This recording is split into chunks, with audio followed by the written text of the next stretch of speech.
साजी जाइथिले नर राक्षस राग हिंसा क्रोध निर्ममता और बर्बरतार लोमटांकुरा घटना घातक थिले 5 जन आउ तांकु हाथ जोड़ी नेहुरा हेउथिले रामचंद्र बेहेरा। प्रथमे तांकर हाथ को कटा जाइथिला, तापरे गोड़कू एवं गाँ सारा बुलेई फोटो उठा जाइथिला आउ शेषरे पोखरी भीतर को फिंगी देइथिले दुर्बृत्त माने। सेदिन थिला 2019 मसीहा मार्च मास एही हत्याकांड घटिथिला।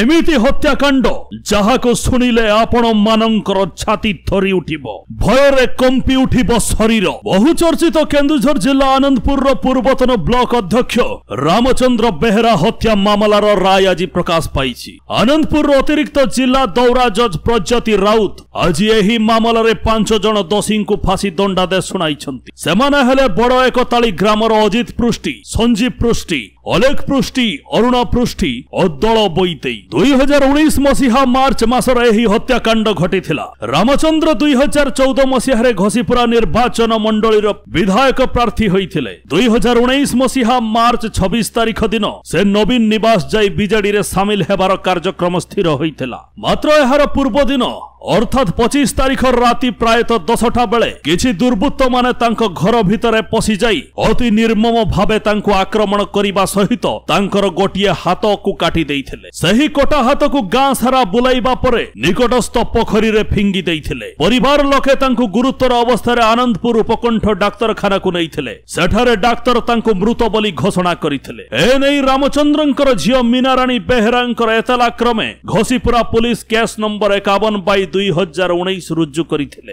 एथि सहित जणे नाबालकंक सहित 6 जन को गिरफ्त करिथिले। दीर्घ 5 वर्ष धरि एही मामला कोर्ट रे विचार चलिथिला। एबे नर राक्षस मानंकर पाळी, सेमाने पाइबे फांसी दंड। दीर्घ 5 वर्षर प्रतीक्षा परे रामचंद्र बेहेरांकर हत्याकारी को मिलिबो फांसी दंड। सारा ओडिशा देखिबो न्याय।